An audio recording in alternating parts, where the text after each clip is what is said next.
오늘 본문에 등장하는 입다는 사사기 11장에 등장하며 그는 1절에 큰 용사라고 말씀합니다. 너무나 잘 아는 사사지요.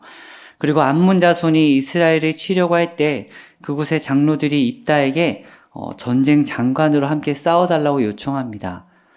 그러니까 큰 용사였기 때문에 입다에게 요청을 하는 겁니다. 우리랑 같이 싸워서 전쟁에 참여해달라. 하지만 전쟁 장관으로 전쟁을 진두지휘하게 해줄게. 같이 전쟁을 참여해줘라고 요청을 하는 겁니다. 장로들이 와서 요청할 정도로 입다가 유명한 이제 싸움꾼이었던 겁니다. 근데 입다가 처음엔 거절합니다. 장로들과 그리고 거래를 하게 됩니다. 그때 장로들이 8절에 보면 같이 싸워주면 당신 우리 모두의 머리가 될 것이라고, 그러니까 최고 지도자가 되게 해주겠다고까지 약속합니다. 그러니까 거래가 성사되게 되는 것이죠. 9절 입다는 그 말을 듣고 나서야 이제 제안을 수락합니다. 같이 싸워 죽게가 되는 겁니다. 대부분의 사사는 하나님의 영이 임하면서 하나님이 그를 불러주셔서 사역들이 시작됩니다. 그런데 입다는 좀 다릅니다. 장로들이 그를 찾고 부릅니다. 그리고 거래를 하고 거래의 끝에 전쟁에 참여하게 됩니다. 민족을 사랑하는 마음으로 참여한 게 아니라 거래를 하고 참여하게 됩니다. 여호와의 신이 입다에게 임하신 때는요, 암몬 족속의 왕이 입다의 말을 거절할 때입니다. 즉 전쟁에 참여하고 나서 이 암몬 족속의 왕과 전쟁을 치르게 되었을 때, 그리고 전쟁을 실제로 전쟁하자 땅 했을 때 하나님의 영이 임하죠. 28절 말씀을 보겠습니다. 28절 말씀입니다. 본문 전에 있는 말씀입니다. 시작. 암몬 자손의 왕이 입다가 사람을 보내요. 네, 암몬 자손의 왕이 입다가 사람을 보내어 말한 것을 듣지 아니하였더라. 즉 그냥 이제 싸우자 이겁니다. 그러니까 입다가 제안을 했는데 암몬 자손 왕이 얘기했고 입다가 제안했는데 이게 결렬된 거죠. 그러니까 이제 싸우자. 대화는 없으니까 이제 전쟁하자. 네가 말한 거 수용하지 않을 거야. 그리고 바로 그 순간 29절에 여호와의 영이 입다에게 임합니다. 이것이 이 싸움을 하시는 분은 입다가 아니라 하나님이시라는 것을 의미합니다. 네, 여호와의 영이 임하는 상황이 참 달랐죠. 먼저 여호와의 영이 임해서 전쟁을 참여한 것이 아니고 여호와의 영이 임해서 전쟁에 참여하면서 민족을 사랑하는 마음으로 들어간 것이 아니라 전쟁에 참여한 다음에 싸우기 직전에 여호와의 영이 임한 것입니다. 입다가 아무리 일당백을 하는 전쟁 영웅이라고 해도 혼자서 한 나라와 싸울 수는 없습니다. 즉 하나님의 도우심이 필요합니다. 그런데 아직 전쟁에 나가기도 전에 상대국의 왕이 전쟁을 선포한 바로 그 순간에 여호와의 영이 입다에게 임하셨다는 겁니다. 그러니까 이제 싸우자, 이제 싸우겠습니다. 전쟁 시작하시죠. 전쟁합니다. 땡 누르고 영이 임하신 거죠. 꼭 하나님께서 입다와 함께 기다려 주시다가 자, 말만 떨어지면 들어가 줄게 기다렸다가 전쟁 시작하니까 들어온 것처럼, 즉 성령님께서는 우리에게 가장 적절한 때에 우리가 필요한 능력과 지혜를 주신다는 것입니다. 방관하고 계신 게 아니라 함께 하시다가 가장 좋은 때에 함께 하신다는 것입니다. 우리는 하나님 일을 준비가 좀 되면, 하나님 일을 할 때 여유가 좀 되면, 마음이 좀 정리가 되고 믿음이 좀 더 단단해지면 하겠다고 생각합니다. 하지만 입다를 보면 적국의 왕에게 사신을 보내고 대화를 이어가고 맞붙기 시작 직전까지 갑니다. 그러니까 하나님의 이름을 외치면서 그가 나아갔다는 것입니다. 그러니까 물론 하나님이 우리에게 힘 주셔서 우리가 하나님의 일을 감당할 때가 있습니다. 하나님이 힘 주셔서 하나님 일까지 갈 때가 있죠. 하지만 우리에게 이미 주신 저와 성도님들에게 모두에게 주신 예수의 이름, 우리가 그 이름을 붙들고 믿음으로 나아갈 때, 그리고 순종으로 봉사하고 헌신하고 예배하고 헌금하고 그렇게 믿음으로 나아갈 때 하나님께서 여호와의 영이 임하여 감당할 힘을 주신다는 것입니다. 이스라엘 백성들이 홍해를 건널 때 믿음으로 발을 내딛었을 때 홍해가 갈라졌던 것처럼, 갈라진 홍해를 건넌 것이 아니라 걸음을 걸어갈 때 갈라진 것처럼 믿음의 걸음, 우리가 믿음으로 헌신하고 순종하고 봉사하고 예배하며 나아갈 때 하나님의 영이 함께 임하여 주신다는 것입니다. 저 성도님들의 믿음의 싸움이 혼자 싸우는 싸움이 아니라 하나님이 함께 하시는 싸움인 줄 믿습니다. 그런데 이미 여호와의 영이 그에게 임하셔서 하나님의 도우심으로 싸우러 나가게 되었는데 30절 입다가 실언을 합니다.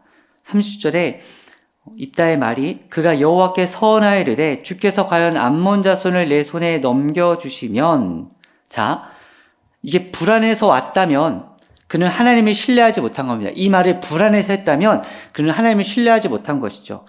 여호와께 서원하여 이르되 주께서 과연 만일 암몬 자손을 저들을 내 손에 넘겨주신다면 이라는 겁니다. 만일이라는 말을 쓰죠.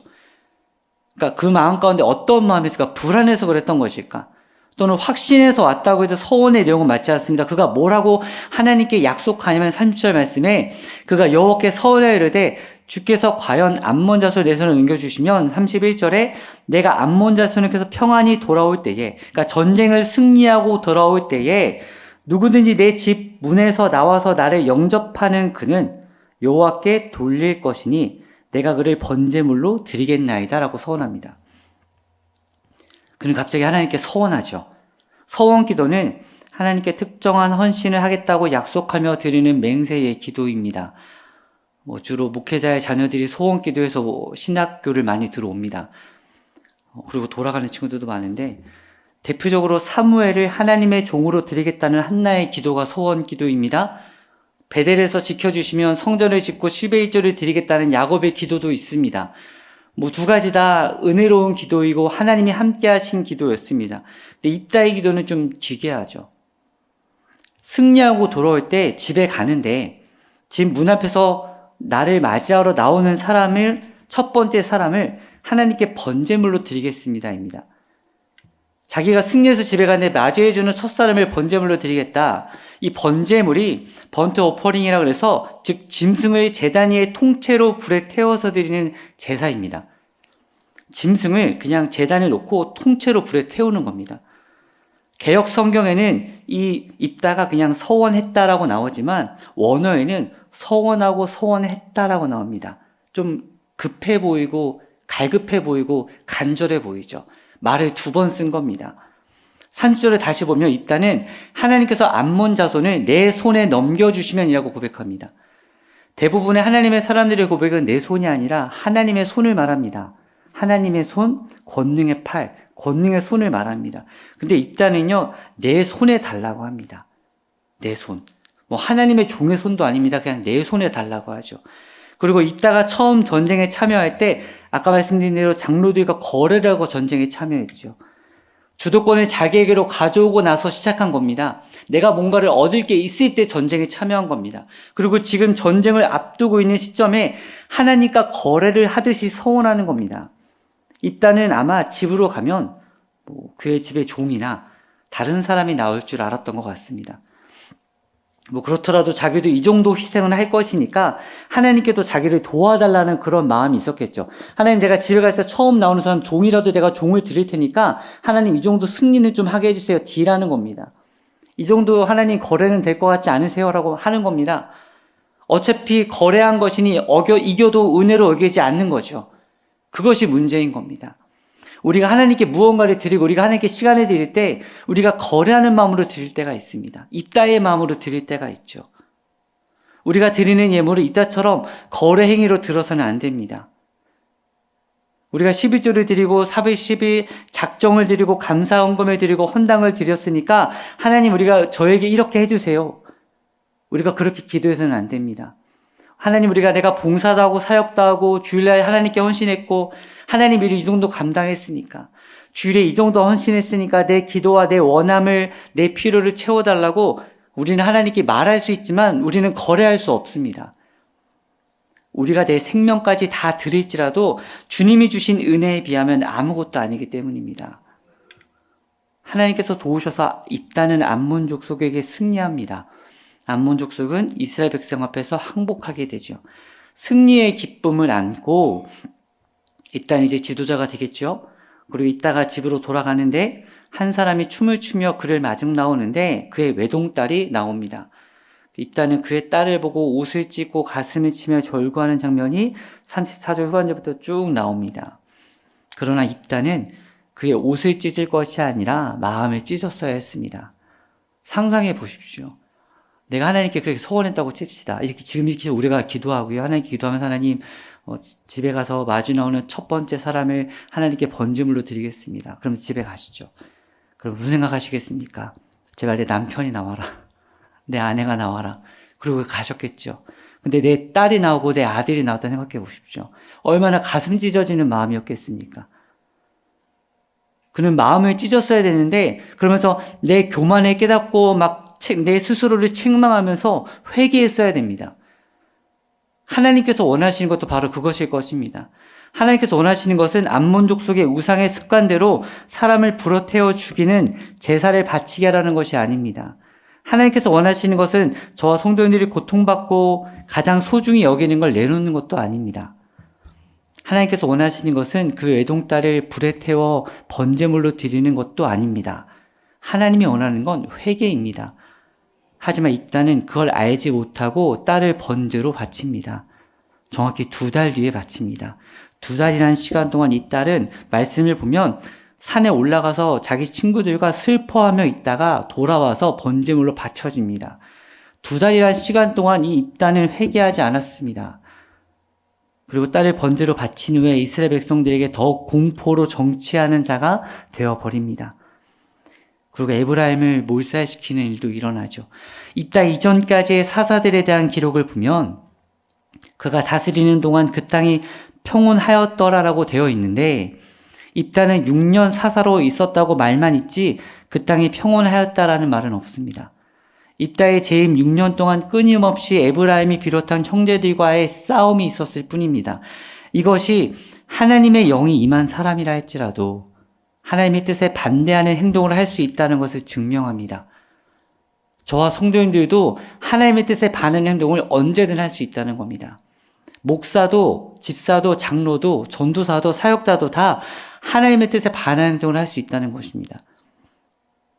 믿음은 일회성이 아닙니다. 일회적 영적 감동에 우리는 머물러서는 안 됩니다. 한번 예배 드릴 때 감동받아서, 한번 예배 드릴 때 어떤 뜨거운 마음을 느껴서 그것에 감동에 머물러서는 안 됩니다. 우리가 잊지 말아야 할 것은 하나님의 영이 임한 사람도, 하나님께서 세우신 사람도, 하나님의 일을 한창 진행하고 있는 사람조차도 연약하고 부족한 인간이기 때문에 실수하고 넘어질 수 있다는 것입니다. 믿는 우리에게, 저와 성도님들에게 필요한 것은요, 이례적인 영적 감동이 아닙니다. 한순간 느껴지는 기쁨과 평안함이 아닙니다. 하나님께서 나를 세우셨다는 순간의 증거도 아닙니다. 하나님의 일에서 드러나는 당장의 결과들도 아닙니다. 모든 과정에서 삶의 처음부터 끝까지 하나님과 함께하고 반복적으로 하나님의 말씀을 듣고 붙들고 계속해서 하나님의 뜻을 알아가고 오늘도 하나님의 가르침을 실천해 나가는 것인 줄 믿습니다. 가장 위험한 사람은 말씀을 제대로 모르면서 성령의 감동만 받는 사람일 수 있습니다. 하나님의 영이 임하신 것으로 자기가 마치 하나님을 다 아는 것처럼 행동할 수 있습니다. 방언 터졌다고 자기 생각, 자기 느낌이 다 하나님의 뜻인 것처럼 행동할 수 있습니다. 성령의 감동을 주실 때 하나님의 영이 우리 안에 식어진 가슴을 다시 뜨겁게 하실 때 그때가 기도할 때인 줄 믿습니다. 그때가 믿음의 걸음을 걸어갈 때인 줄 믿습니다. 그때가 말씀을 붙들고 삶으로 살아내야 될 줄 믿습니다. 즉 믿음은 일회성이 아니라 매일매일마다 성화되어지고 반복되어지고 만나게 되어지고 말씀으로 새로워져야 되는 것인 줄 믿습니다. 지난주에 영커플 팀과 이제 이음팀과 함께 이제 모임을 같이 진행을 했는데 영커플 팀도 2팀이 있고 이음팀은 4050팀을 말합니다. 이제 영커플이 2030-3040이고 2030-4050인데요. 4050이라고 했더니 4050이라는 숫자가 너무 싫다고 하셔가지고 이음팀으로 해달라 그래서 이음팀이라고 부르고 있습니다. 그래서 혹여나 성도님들도 4050 부르시면 싫어하니까 이음팀, 그래서 이제 젊은 세대와 이제 다음 세대를 잇는다, 열심히 이으시겠죠. 이음팀인데 같이 모임을 하는데 사순절 기간이라서 십자가 서약식을 진행을 했습니다. 그래서 이제 각자 사순절 기간 동안 절제할 것과 지킬 것들이 3가지씩 적죠. 그래서 도대체 뭘 적으실까 되게 궁금도 했는데 대부분의 이제 여성분들은 분노, 누구를 향한 것이겠습니까? 짜증, 누구를 향한 것이겠습니까? 아무튼 그런 것들. 그러니까 모든 것들 적으시면서 각자 절제할 것들과 지킬 것들을 적고, 이제 남편은 아내가 돕는 자로 사인해주고, 남편은 아내가 목걸이를 걸어주고, 아내가 남편의 목걸이를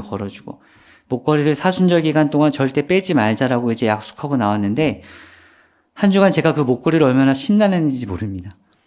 새벽마다 교회 갈 때 제가 항상 챙기는 게 핸드폰이랑 워치랑 지갑 3개인데요. 십자가 걸고 씻고 자고 하자고 했는데 이게 잘 안 되더라고요. 사실 못했습니다. 저기 앉아 계신데 EM팀이. 첫날은 제가 차고 왔는데 월요일은 당당하게. 화요일은 놓고 왔습니다. 새벽에 교회를 왔는데 순간 교회 와서 들었던 생각이 십자가 놓고 왔다라는 생각이 들더라고요. 근데 이게 말이 참 무섭잖아요. 십자가 놓고 왔다. 근데 참 감사한 건 제 책상 옆에 새로운 십자가가 한 20개 정도 있더라고요. 제가 좀 많이 사다 놨거든요. 덜 오셔가지고 마음이 편안해지더라고요. 그래서 일단 하나를 꺼내서 맸습니다. 그래서 어디에나 십자가가 있다라는 마음으로 맸고, 근데 문제는 그 뒤부터 매일 새로운 십자가를 차고 있습니다. 그래서 어딘가에 한 4개 정도 십자가가 집에 굴러다니고 있을 것이고, 매일 새로운 십자가를 오늘도 지금 목에 걸고 안에 걸고 나왔는데, 근데 새로운 십자가라는 말이 좀 와닿긴 했습니다. 물론 잘했다라는 것은 아니지만 매일매일마다 새로운 주님, 새로운 십자가를 거는 것이 좀 다르게 다가오긴 했습니다. 예레미야가 말씀을 나누고 말씀을 마칠 텐데요. 예레미야가 3장 23절 말씀에 이것이 아침마다 새로우니 주는 정말 신실하신 분이십니다라는 고백이 있습니다. 이 고백이 유명한 찬양으로 나왔는데 어릴 때 자주 불렀던 주의 인자는 끝이 없고라는 찬양입니다. 주의 인자는 끝이 없고라는 찬양인데요. 그 처음 가사가 주의 인자는 끝이 없고 그의 자비는 무궁하며 아침마다 새롭고 늘 새로우니 주의 성실이 큼이라. 성실하신 주님이라는 찬양입니다. 저는 이 말씀이 처음에 시편의 말씀인 줄 알았습니다. 그래서 광야나 초원을 이렇게 거닐면서 하나님의 인재를 경험한 다윗이 노래하면서 불렀던 고백인 줄 알았습니다. 그래서 다윗이 막 거닐면서 양떼를 보면서 주의 인자는 끝이 없고 자비는 무궁하며 아침마다 새로우면서 막 그렇게 하나님의 인자하심을 찬양하면서 그렇게 여유롭게 불렀던 그런 시와 찬양인 줄 알았는데 찾아보니까 이 말씀이요. 애통의 노래라고 불리는 예레미야 애가의 말씀입니다. 그때 당시엔 심각한 슬픔과 절망 가운데 있었던 상황입니다. 그래서 애가입니다. 애가. 예루살렘은 멸망했고요. 왕궁은 집들은 불에 탔고 동족과 친구는 다 죽고 포로로 잡혀가는 상황에서 성전마저 파괴된 상황에 예레미야는 주님의 사랑은 끝이 없고 주님의 국률하심이 아침마다 새롭고 주님의 신실하심이 크다고 노래합니다. 예레미야 3장 21절과 23절을 현대어 성경으로 함께 좀 제가 띄워달라고 했는데 이 말씀을 좀 읽고 말씀을 마치려고 합니다. 함께 우리 믿음으로 함께 읽겠습니다. 시작. 한편으로 생각해 보면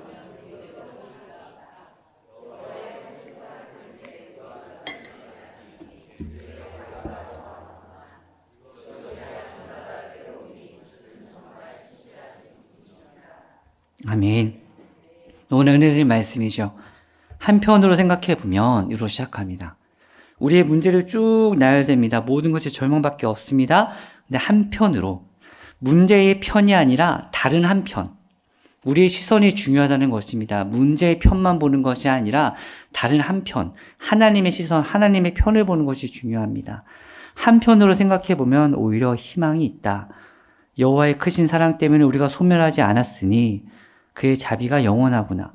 이것이 아침마다 새로우니 주는 정말 신실하신 분이십니다.